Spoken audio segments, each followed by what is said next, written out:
Today we're going to discuss the differences between above ground rescue and cave rescue.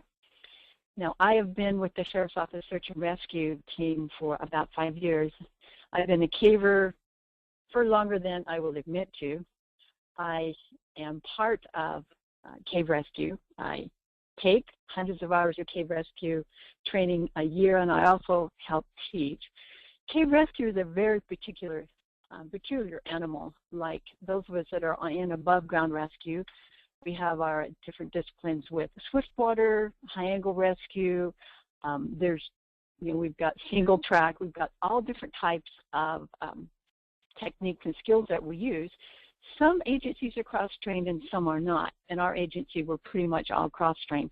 But cave rescue and above ground rescue are startlingly different. And I did not have the idea of that until many years ago when the two worlds collided on a rescue, and then we found out just how different they were. And since then, that sent me on a quest to learn more and more about the differences, and that's what catapulted me into learning more and more about cave rescue. I've been a caver for years. It never really occurred to us the what ifs about cave rescue. And after the what ifs hit us in the face really hard, then I joined Search and Rescue to find out what above ground rescue does as opposed to below ground rescue. So what we're going to do is we're going to go into are there differences between the two? You can see on your left, this is one of our typical carryouts, above ground rescue. And you can see on the right, this is one of our typical drag-outs on cave rescue. Little bit of a difference there. Now, before we discuss and go into a long list of it, what I want to do is look at places that cavers go. They are dark, complete and total darkness, tight, wet, cramped, vertical, on and on and on. But I thought it would be best to give you an idea of where we crazy people as cavers go. As you look at these pictures, what I'd really like you to do, and I did this with my team, that was really eye-opening, I'd like you to look at how would you get your patient out? How would you extract your patient? How would you get your team in? What equipment would you need and what would fit? So we're going to go with what equipment we would use, what experience or skills would be needed. There's a whole different mindset working on the ground as working above ground. What resources do you have to perform these rescues, and where would you get them?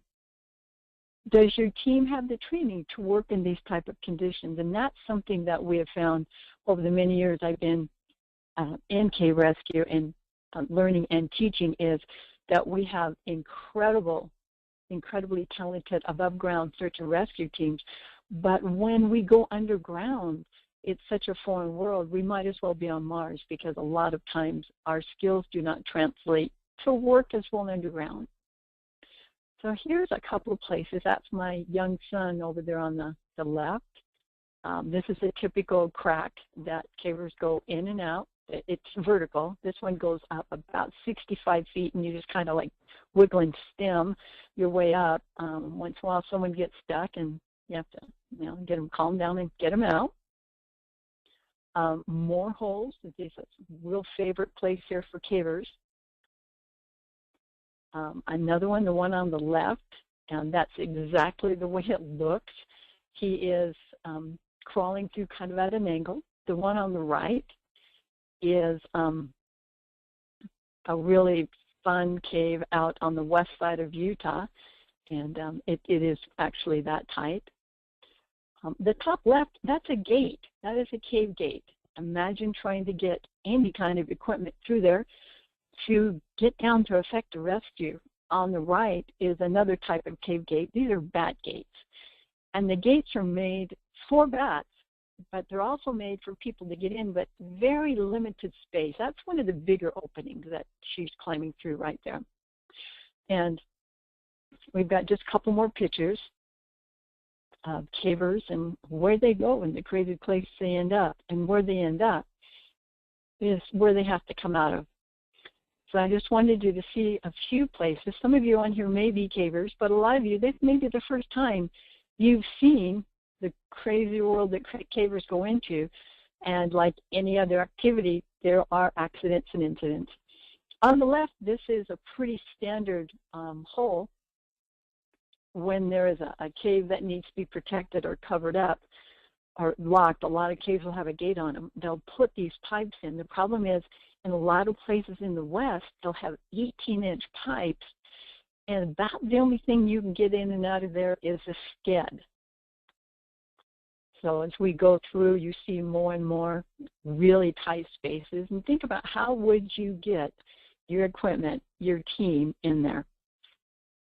So now we're going to run through just a few of the differences. When I started listing them, I finally had to stop because it was just way too many. But there's extreme tight spaces, as you can see here. This is a rescue group working to get a sked through that small area. OSHA does not apply to caves. A couple of years ago, doing some research, I wondered if confined space techniques would work underground, and we found out that they fall woefully short. And then in speaking to some people at OSHA, caves do not fall under OSHA. OSHA does not want to deal with caves, nor do they want to be involved in caves. They deal with man-made structures. There's also the stress of being hundreds of feet underground. When you take rescuers, most of us are alphas. We want to go out there and help people. We want to be there to solve the problem. But when you put people who are not used to the stressors of being hundreds of feet underground in complete darkness and total confinement, our skills kind of start waning just a little. There's lack of anchoring points. A lot of times in a cave, you're kind of limited on your anchoring points. You have to be very creative.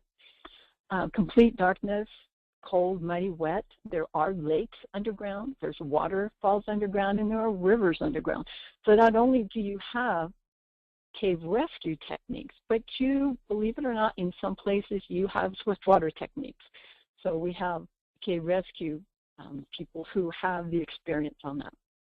All systems must be extremely compact. When we make our alpine butterflies or our double figure eights, we're used to having all the space in the world. But when you do them underground, everything has to be compact and really small. A big difference. And many times only one rescue at a time can reach a patient, maybe two, and that's just what you have to work with. There is just no way getting around it. On your left, you'll see a caver stuck inside of a hole. The best thing that could be done was to have another small caver be able to wrap some webbing around their waist or give them, something to hold on to and help them move backwards. Another big problem is large rescuers may not be able to fit into the cave or even get close to the patient. That's where small people turn out to be your best asset, whereas above ground, a lot of the guys in cave rescue, we call them bubbas, lots of muscle. They're great. But when you get underground, that's when the smaller people really come into play. And we also use non-standard methods for moving patients. The normal methods for moving patients above ground really don't work underground. There are several different methods. There's what's called a caterpillar, the leapfrog method, the frog method. There's all different types of different ways that are necessary to adapt to move people underground. Most equipment that we use for above ground rescues, a lot of it will not even fit through the gates, especially medical equipment. Everything has to be very small and compact. There's very little room to do patient assessment and care. Like if you see the center picture, that is us putting a woman on an OSS, an organ spine splint. Some of you may know what that is. That is to give her spine support, and then we put her on a sked. And for those of you that don't know what that is, kind of folds people up like a human taco.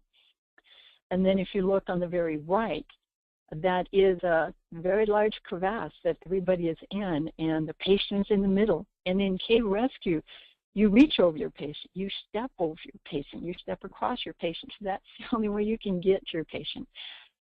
Possibility of hours just to get to your patient. That's another big problem, is in cave rescue.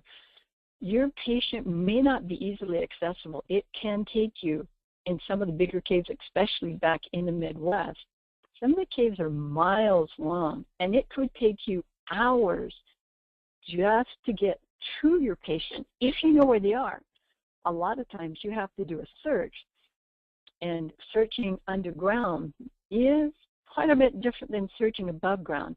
And just the search alone for your patient could take hours, if not the entire day, before you finally find your patient. Then you need to get your rescuers to the patient. Another big difference is cave rescue can end up taking days, and I said that right, days as opposed to hours, depending on where your patient is and how to extract them. The picture on the left is an area going to what's known as a corkscrew. We have this young lady on a sked, and we have to get all of our rescuers. If you look really close, you can see someone right here that literally is standing in a hole, holding her up so we can slide her down through the hole there. And it's a bit different, and it took hours just to get her. I think it was 120 feet.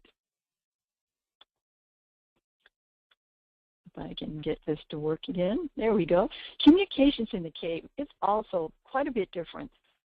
There's 3 words to describe cave communication in a cave, or communication from below ground to surface. It's poor, bad, and really bad. That's just a joke we have, but it's totally true. The only thing we've ever found that really works are the old military field phones. They're very durable. They can handle dirt, dust, cave environments, which is really harsh, and they're pretty much cave-proof. What you have to do with those is run the wire. There's big spools of wire you can see the young lady has. We'll have 2 runners that will run it through the cave and set up at a junction, and we'll put 1 phone there, and then we'll have hook up a phone, and then we'll have the runners continue on. And when we finally find the patient, then the phone will be taken to where the patient is, so we can relay information up to the surface to get patient information up to the surface. Another interesting thing is vertical rope techniques to safely reach the patient is totally different. Cavers live in a whole different world of SRT. We have relays, knots, changeovers, crossovers. To get into an average cave, it is not unusual to have to rappel, walk a little, repel, and in the middle of it, what's called a replay is kind of like a loop that hangs down that will have you avoid a waterfall or something that you really don't want to go into. And you have to know how to go from the rope you're on to the rope where you're going to get across to the next rope. We have chest ascenders, hand ascenders. Some people will have small ascenders on their ankles. And you have to be pretty proficient in that to be able to get your patient safely. If we can't keep our rescuer safe, which is our priority, then next priority is pick up the patient. We can't help the patient out.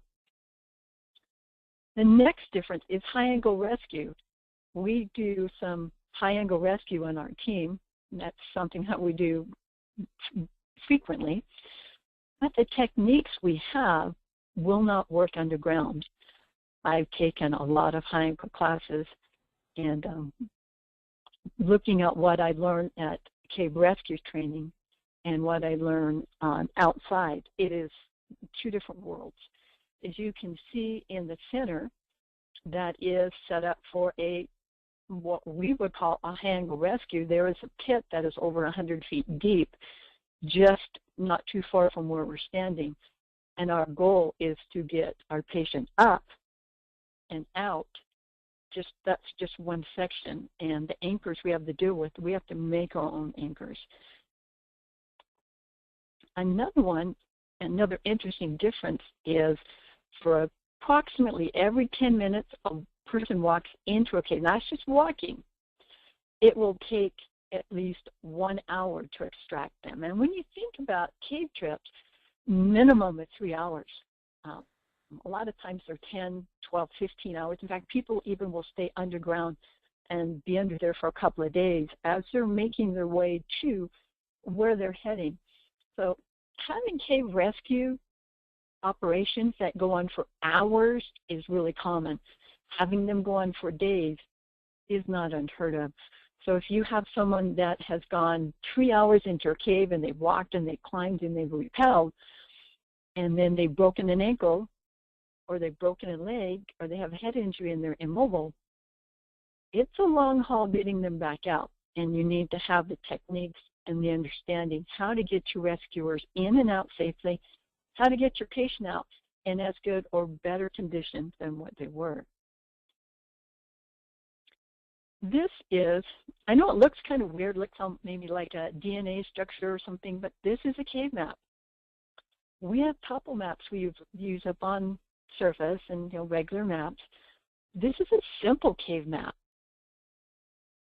Can you read it? It's a little startling. I didn't put any of the more detailed ones in there because they are difficult to read. But cave maps are something that will help you, if you know how to read them, get to where you are. Because a lot of cavers will be like, well, it's in such and such room on such and such side of so-and-so's tunnel. Well, that's all fine and dandy if you know where you're going, but if you don't, having a cave map and knowing how it works and how to read it is going to be a lifesaver. Now, we have a lot of resources locally and nationally that we can use to help us. The big problem I've seen, in having been on above ground rescue for many years, is that we forget we have resources. We forget that we can have help and we can have outside agencies assist us. Years ago, Sean and I and our team were on a rescue that things didn't go as we wished, but what we learned from it was invaluable. We learned that big firemen and EMTs don't fit through small cave gates, that large search and rescue people also don't fit. We found that our normal equipment that we take in won't fit through a lot of cave gates, that our rigging system couldn't handle the dirt, the mud, the grime, all the friction points. It was totally different. What we as above ground rescue need to know is that we have help. We don't have to try and figure this whole thing out ourselves. There are national and local resources that will be your life's blood to help. What we have done here in our area is over the last many years is trained the local cavers on what's called cave safely, cave softly. And we've taught them some basic cave rescue techniques, small party cave rescue. We have gone to the masses and taught them how to cave safely. And what that has done over the past several years is it has made the cavers in the area safer. And the safer they are, the less we have to do any rescues. But what it's also done is that it's made a good relationship between our county search and rescue and cavers in the area. So it's no longer an us and a them situation. It's we can work together. Now, one of our best resources, as I just mentioned, will be people who know the area. They know the caves. They know the rescue techniques and procedures. They're used to being underground in small places. They know how to work as a team, how to get the patient themselves out of the cave safely. In our area, which in our county, we have several hundred caves. But in the Midwest, you guys have several thousands of caves. And a lot of times they have different names. Just because it's Dragon's Breath Cave doesn't mean that the next group's going to call it the same thing. So if you get a rescue call, dispatch calls, and so is stuck in Green River Cave, there could be several Green River Caves in the area, depending on which group you talk to. Having a liaison with local cavers or having a good relationship where you can call them up and say, have you guys heard of this, and how do we get to it, and will you help us? Cavers are pretty protective of caves because caves can be easily damaged. But during a rescue, you will have cavers literally volunteering come from all over the country, and as you may have seen in the news lately, from all over the world. Cavers do a really good job of taking care of cavers, and if we allow them, they will take care of their own. National Cave Rescue Commission, this is NCRC. This is like the preeminent cave rescue training organization for the United States and Puerto Rico and some outlying areas. NCRC, it's an organization that provides local and national cave rescue training. They're not a cave rescue organization themselves, but they teach people to be cave rescuers, and they can be a vital resource themselves. They do ongoing development of curriculums and rescue techniques for persons and organizations engaged in cave rescue activities.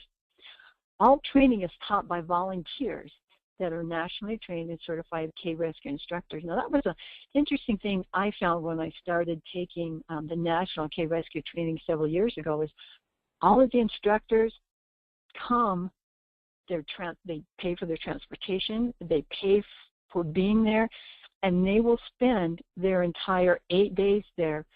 The training that I would encourage anybody who's interested in cave rescue to do, there is a 3-day what's called orientation to cave rescue. It gives you kind of like an idea through a fire hose, drinking through a fire hose on what's going on. And then there's also the week-long cave rescue training that is held in different places around the nation. It is 8 days, 12 to 14 hours a day, and it's food and lodging, books, everything is included, and it is stunningly inexpensive. Last year, I think it was well under $700 for all of the training, and you get the most incredible experience and learn things that are really amazing. My above ground skills, I thought, would help me greatly when I got underground, and I was really surprised how anemic they were when I started taking the National Cave Rescue training. It was a major eye-opener. Anyway, all the courses are taught by volunteer instructors to keep the cost low. They want everybody to have this. But the instructors have to have 4 years of training, which includes hundreds of hours of actual training experience, before they can ever be called an instructor, before they can go take the instructor class to become an official instructor. Now, oops, I need to go back one. Let me see if I can, sorry about that. Clicked it one too many times. Okay, now ongoing training, just like we have our ongoing training, we do a lot of high angle rescue training, there's swift water training, we have SRT training. Cave rescue techniques change drastically. They're always researched. There's people that's basically their life. They do nothing more than do a lot of caving and rescue techniques. They're updated, they're improved continually.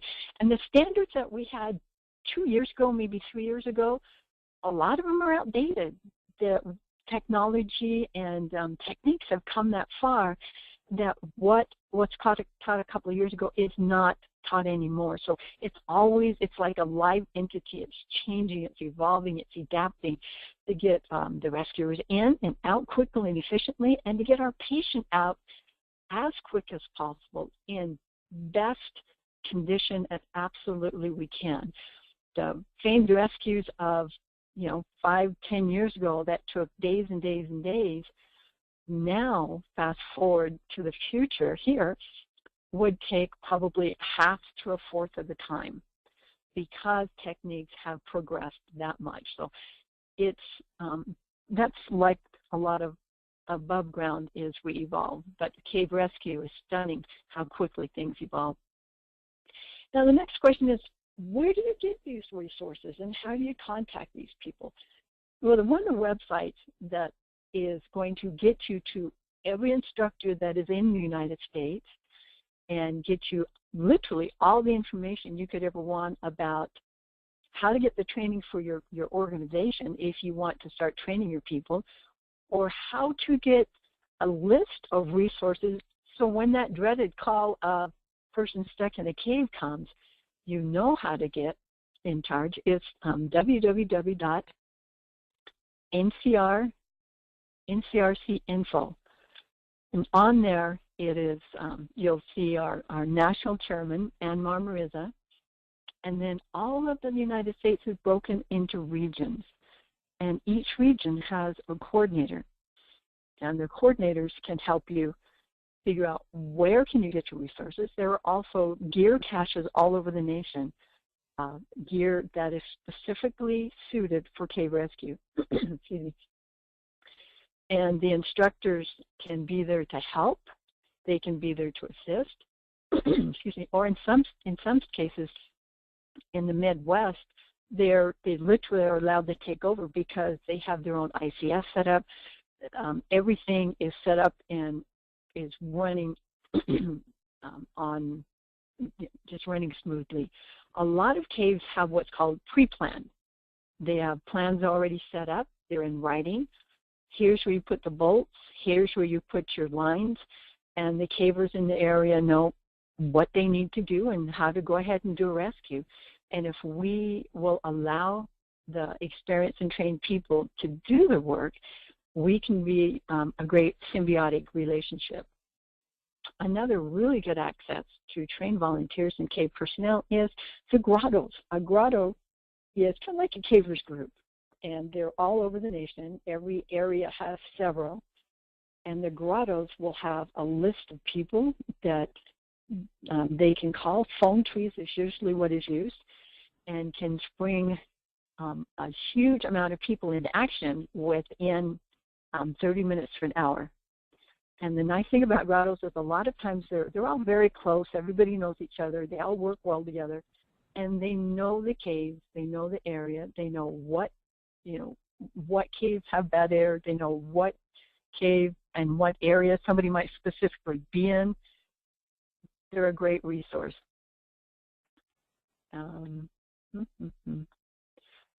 Sorry, I went all the way to the wrong one.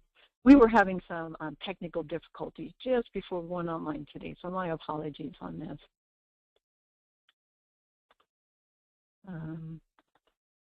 Anyway,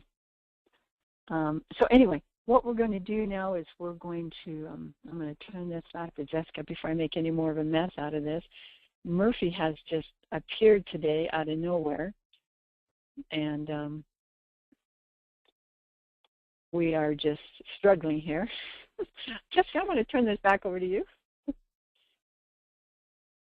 Okay. Let me share my screen here. Is that all you had for the presentation, Debbie? Oh, I was hoping there's questions. If not, then I've still got... Okay, well that's what I was wondering, if this was time for questions. Yes. Okay, so if you have any questions, go ahead and type them into the chat/questions section of your control panel, and I will go ahead and go over them. Let me change the screen back over to mine. Okay, bad air. What bad air is in a lot of caves, there is a lack of oxygen because there's caves will what we call breathe. Air goes in and air comes out. But there are certain passages in a cave that actually don't have any air exchange. So you'll have methane build up, or you'll have other toxic gases. And the thing about it is you won't know how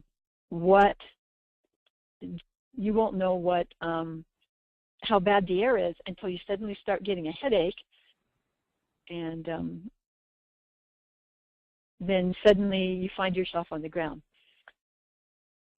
And so the bad air is, how we normally tell bad air is the old lighter trick. If your lighter sputters and spatters and has a problem, then you know you're getting into bad air. There are some parts of caves where the air is so stagnant that you need, a respirator to get through the area. And yes, cavers do go in there, and yes, rescuers will eventually have to go in. And that's why it's really nice to have the information from your grottos and from the cavers in the area to tell you where to go and where not to go. Another big problem is caves that will what's called sump. They will fill full of water. And you won't know that you're in a cave that will sump unless you have someone in the area that can give you the information to say that cave, if it rains, 15 miles away from here, this cave will fill full of water. Because a lot of the caves are on an underground rivers or underground springs, and just because it's perfectly clear where you are doesn't mean that that cave's not going to fill full of water. Years before I was on our rescue team, there was a very sad situation where we had some young people go into a closed mine, and it's very sad, but they would hold their breath and swim under a portion that was full of water and come out to the other side. Well, when they came out to the other side, it happened to have really bad air, and they couldn't breathe, so they turned around and dove into the water and went to the other side. But at such a narrow passage, they didn't know somebody else was coming, and they all got jammed up in the center, and sad to say they all drowned. Well, the rescuers had to empty, pump out the water. In some places that's possible. Some places it will continue to just fill up, and that is one of the other issues, is caves having bad air and caves sumping. Okay, next question. Yeah, the next question is if you could explain the difference in the types of rope used for cave rescue versus those used in above ground rescue. Yeah, we normally in cave rescue, above ground, we'll use 11 to 13 mil rope, and in cavers normally use 10 mil rope, and a lot of times the caving rope will be much more stiff, much more difficult to deal with. It just depends on what type of caver you deal with. The recreational caver will usually probably have 10 mil rope that is static, and it won't be anything fancy. But what we use for our cave rescue is 10.5 to 11 mil rope, and there's a waterproof tensioner rope, which is really good, but it's also quite heavy. Cavers will go more for lightness and being smaller in diameter. So usually a 10. A lot of our ropes come from PMI. Cavers and PMI are really good friends. So that's normally where we get most cavers that I know, we get all of our ropes, is at PMI. Hope that answered your question. And another one is, what is the difference between ascending gear? And that is something that a lot of our SAR people are not aware of. When we have our training, we'll do the ascending, and it's a little clumsy, a little awkward. But when you get with cavers have kind of a fine-tuned mentality. We're on rope a lot. We'll have a Petzl curl, which is, we call a chest harness, and then have a hand descender, which is connected to the foot, so it's what we call a foot hand descender. And you can zip up the rope quite efficiently and really quickly. In fact, we can go through 300 feet of rope in under a couple minutes, as opposed to using pressix. That skill, a lot of people will use pressix as a backup, but your hand-foot ascender is one of the best things. It's called a frog system. It's what we use out in the West. You can look that up on the NSS website, which is www.caves.org, and find out what a frog system is. It's not difficult to put together and learn, but the trick comes in learning to do it efficiently, safely, and then learning all of the things that cavers have to do, which are rebelays, moving from one rope to another with a long loop in between, and you can't just reach over and grab the rope and attach your hand extender to it. There's a lot more to it than that, and it's really startling when you start finding out how different rope techniques and vertical skills are on underground as they are above ground. We will always teach cavers above ground quite a bit, usually for days or weeks before we allow them to go underground into complicated caves. last week I just came back from helping teach a cave rescue class in Nevada, and we had our new cavers on rope for almost 9 hours just before they were even allowed to go into the cave. And we'll teach them, we'll tune up their system for them so it works well. We'll teach them how to pass a knot going up or coming down, how to do what's called a changeover as you're ascending, teach them how to change to repelling. If they're repelling, teach them how to change to ascending, move from one rope to another rope to another rope to another rope safely. You have to have 2 points of contact the entire time. So there's quite a bit to do with SRT for cavers as opposed to, you know, what we think as our bastion is SRT for search and rescue. It's pretty challenging. So we have another question. Yeah, the next one is, how do cave rescuers know when it's acceptable to drill bolt anchors into caves? If we're going to save a life, I'm going to drill a hole. It comes down to, we always try and protect the cave and do cave conservation, but our number one priority is protecting our team, and then our other priority is getting the patient out in as good or better shape than what we found them. If we have to drill anchors, no problem. We even do what's called micro shaving, or some people call it microblasting. You literally modify the cave to be able to get your sked or your funnel through. I love caves, and we do everything we can to protect them, but when it comes down to human life or drilling a hole, I will always drill a hole to protect a human life. Where to put anchors, that's where you need a good caver, because they know the type of rock. They know, will that bolt hold? Will that anchor hold? That was a problem on a rescue many years ago, is a non-caver drilled an anchor in rock that was not suitable for holding an anchor, and it blew out. So that's where having locals coming in, it's really good. They can tell you what rock is suitable, what can hold a load, what can't hold a load. So that's what I feel is a deciding line. So what's acceptable is what's going to save your team and what's going to protect your patient. Okay, next question. The next one is, do the NCRC caches have any atmospheric monitors? Possibly. I know in some places they do, but they also have groups that will, a lot of the grottos will have their own equipment. They'll have their own air monitors. They'll have their own stash for specifically for cave rescue. In our area, we have 3 microblasting kits around the 2 counties, because if one person has to be gone and the second person we can't get hold of, we have the third person we can get a micro shaving kit from.